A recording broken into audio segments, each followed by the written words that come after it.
Hey guys, and welcome back to the glorious battlefield. I'm a Rubber Duck War, and today I shall be leading the mighty forces of Kislev in this Immortal Empires showdown, taking on the Empire. So it's a bit of Manlin versus Manlin action. Should be a good fun game. My opponent is Elka, who's a fantastic Spanish YouTuber actually. I highly recommend going and checking out his stuff. There's a mixture of different Warhammer games, including Total War Warhammer, so I'm sure there'll be something there for you. And we've both gone incredibly wide with our builds. We're on Alpine Ridge. The map has changed significantly in the latest update. You can see now it's snow on it, which is pretty cool and nice and festive.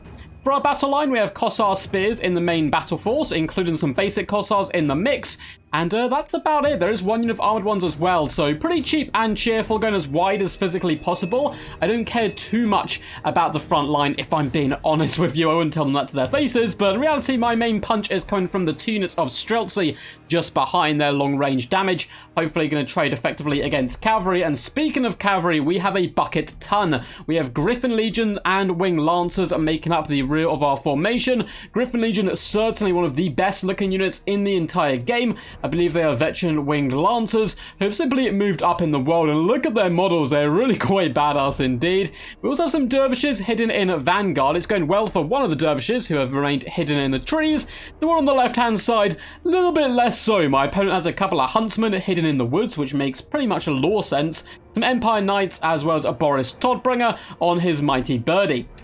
In his main battle force, he's likewise gone at cheap and cheerful. It is spearmen and swordsmen dotted along the main formation, backed up by some more elite greatswords. They do pretty good up against Zargard. Unfortunately for my opponent, I don't have Zargard. I simply have arrows, horses, and death awaiting him.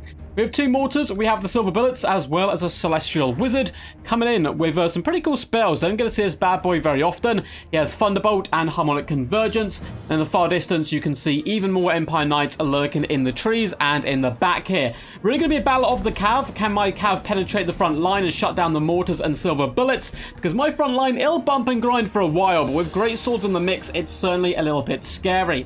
I forgot to mention before, I have an Ice Witch leading our battle line with Tempest. She comes over Mishka's Tempest as well as the Hailstorm here. And yeah, she's charging up the hill. Basically just shows she can stand on the top and scream, "It's over, Empire. I have the high ground." Little has she seen that Boris can indeed fly and bring the high ground to himself. We are moving up onto the high ground though. This should allow us to rain shots down upon my opponents. We definitely have a range advantage with just bucket tons of arrows and bow fire. Going to be raining shots down upon the swordsmen. Water strikes are coming down thick and fast, clattering into Kossars, leaving a bloody ruin of smoke and blood in their wake. We come with a hailstorm ourselves though onto the mortar, not quite able to drag down an artillery piece, but now we have some Kossars in range, and they're not going to be enjoying this too much whatsoever. You can see they're down to about half HP off the rip here. Great swords are going to do the real tough job of pushing uphill to my formation. You see Wing Lancers stream down as well as the Griffin Legion looking to engage Empire Knights in glorious hand-to-hand combat. That's definitely going to go well for the Griffin Legion. 110 armor versus 110 armor. We have superior stats and training. There are some spearmen doing some cheeky poking. Wing Lancers ride straight through the swordsman, although it looks like they actually get dragged back. I am going to be spam clicking here, no doubt, to try to shut down the silver bullets. They're a big pest if they're able to continuously fire. So we managed to shut down them relatively well. Looks like there's a big engagement on the far side. Griffin Legion fighting it down against Spearmen and Empire Knights. We have the Hawks come in to try to deter the Spearmen for fighting for too long. Likewise, Streltsy are popping shots in. And finally, my trap is sprung. The dervishes burst forth from the trees in the back. Empire Knights desperately floating around the battlefield looking to shut down as much cavalry as possible, but they simply have too much. Mortars have been overrun by the cheap light cavalry, and it looks like we're going to come down with a hailstorm onto the silver bullets and Empire Knights. Not a bad sacrifice by the Wing Lancers, pinning these units in place and doing some pretty awesome damage. Great swords are carving a bloody path in the middle, though they seem to be the only Empire units really holding at the moment. Wing Lancers are engaged with them, and they are fighting brother to brother, shoulder to shoulder, attempting to drag down the cavalry, which has been reaping havoc across the battlefield. We've managed to stabilize the back line. Armored Kossars and Streltsy just lacing shots downhill into the enemy, doing some awesome work. Great swords, though they are having a pretty solid time of it. We are now focused firing them down from multiple different directions, and that's going to allow us to hopefully peel off at the elite of the elite.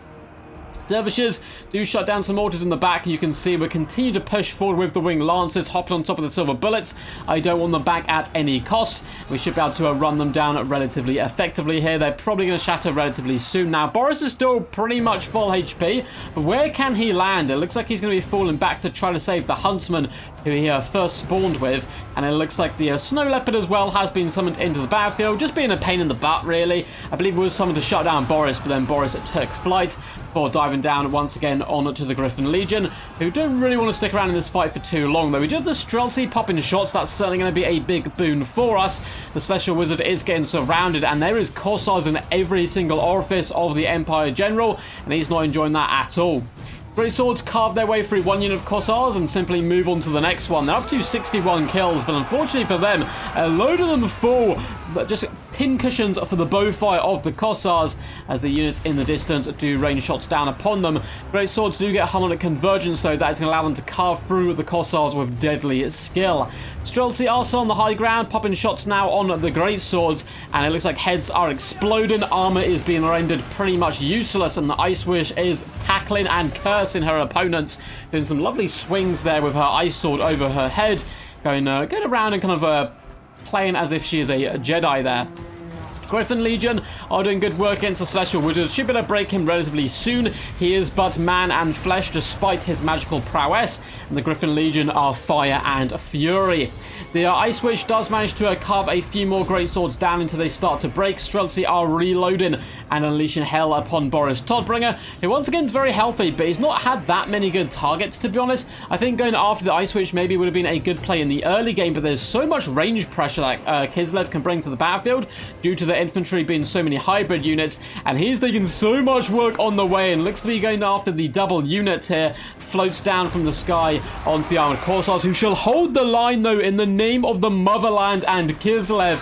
That's going to allow the Streltsy really to lay it on thick, and Boris is not having a good time whatsoever. He was pretty much full health before this charge, and the Streltsy are cackling, popping a cigar, and just, lighting up Boris's arse. Looks like all the Empire troops are breaking. My army's relatively battered, at least as far as frontline troops are concerned. I don't have that much cavalry left, but even the pretty much full health Boris, I mean, for late game, he had, what, just above half HP with that regeneration left. Only 500 value on him.